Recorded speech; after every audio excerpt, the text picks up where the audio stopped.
And I looked back, and he was wiping off his knife and stood at the stairs and just looked. And then from there on, I was caring for my sister. I was in shock because I was hurting from inside. So I didn't know I was cut, but because I was paying more attention to my little sister. But he just stood there like it was nothing. And he just ran. He fled the scene. July 22nd, 2018 at 9:37 p.m. A packed BART train pulls into MacArthur station in Oakland. Three sisters step off, still laughing from a family party, phones out, totally unaware that a man in a grey hoodie has been staring at them for the last 20 minutes. 47 seconds later, 18-year-old Nia Wilson is bleeding out on the platform with her neck sliced open, and the stranger who did it is already walking away like he just bought a coffee.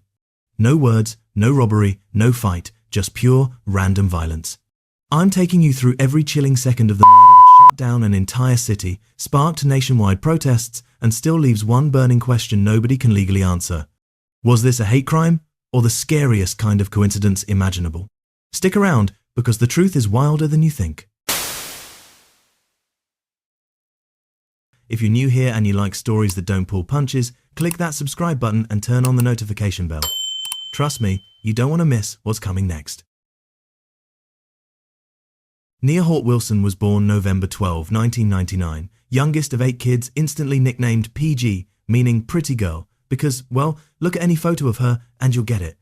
Bright smile, perfect eyeliner, that effortless glow.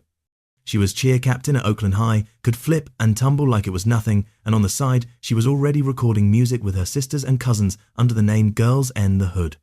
Their sound? Straight Oakland hyphy mixed with real talk about growing up black and female in the Bay. Anyway, that Sunday in July, she had spent the day at a family party out in Concord. Barbecue, kids running around, everyone taking selfies. Nia posted one last Snapchat on the ride home. She's wearing a black tank top, hair in a high ponytail, caption just says, "Headed home safe." She never knew that in less than an hour later, she'd be gone. Now, here's the part that still makes my stomach drop. The man who took her life was already on that exact same train. John Cowell, 27 years old, white, freshly out on parole, had boarded in Concord too. Surveillance shows him sitting 2 rows behind the sisters the whole ride, hood up, just watching. No phone, no music, no blinking. And nobody noticed a thing. The train doors slide open at MacArthur station. It was a warm Sunday night. The platform was busy but not crazy. Nia, Letifah, and Tashia step off first, giggling about something on Letifah's phone. They're heading toward the escalator, totally relaxed. Behind them, almost glued to their heels, John Cowell steps off the exact same car. Grey hoodie up, black backpack, right hand already inside the bag gripping a knife he bought 2 days earlier. 9:37 p.m. Cowell closes the gap in 2 quick strides. The knife flashes once, fast, prison style across Nia's neck from behind.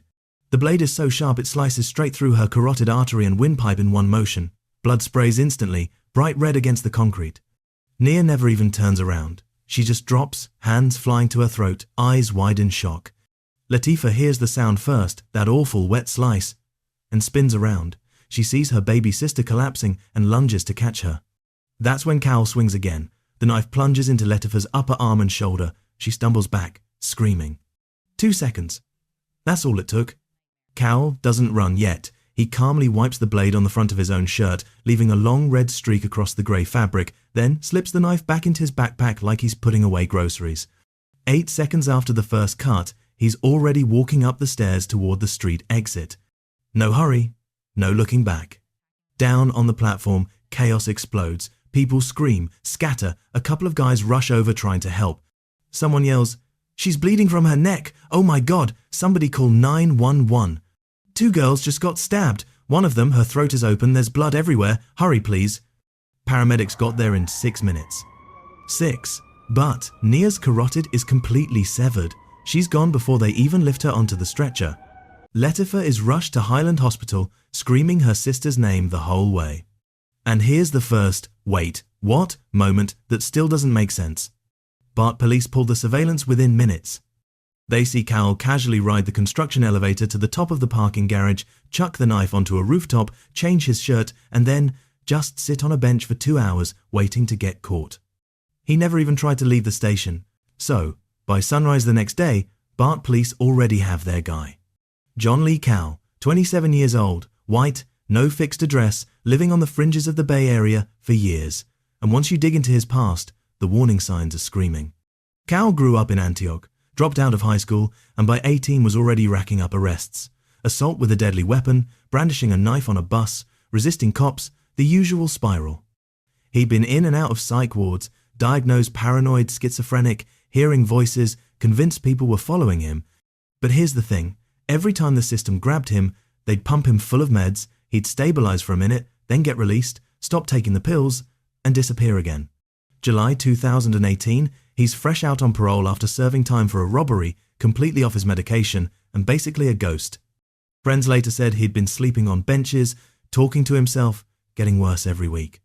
Now, pay attention, because this next part still keeps me baffled at how anyone would think of hurting a fellow human for no reason.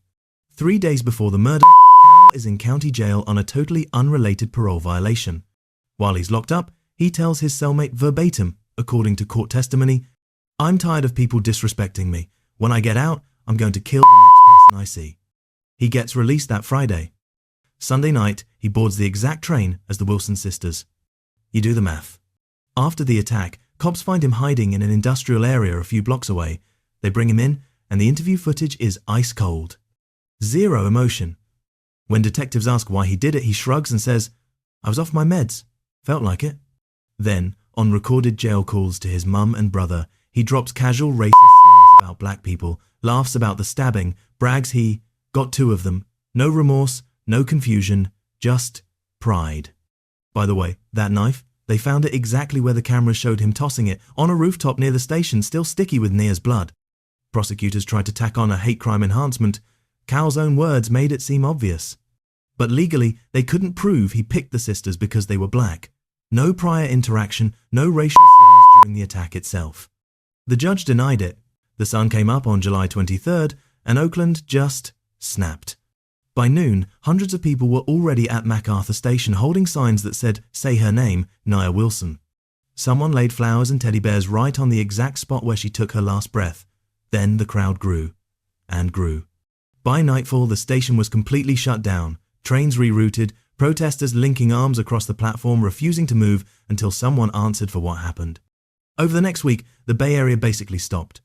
Marches shut down the 580 freeway, vigils popped up from Oakland to San Francisco, and suddenly Nia's face was everywhere, on murals, t-shirts, newsstands.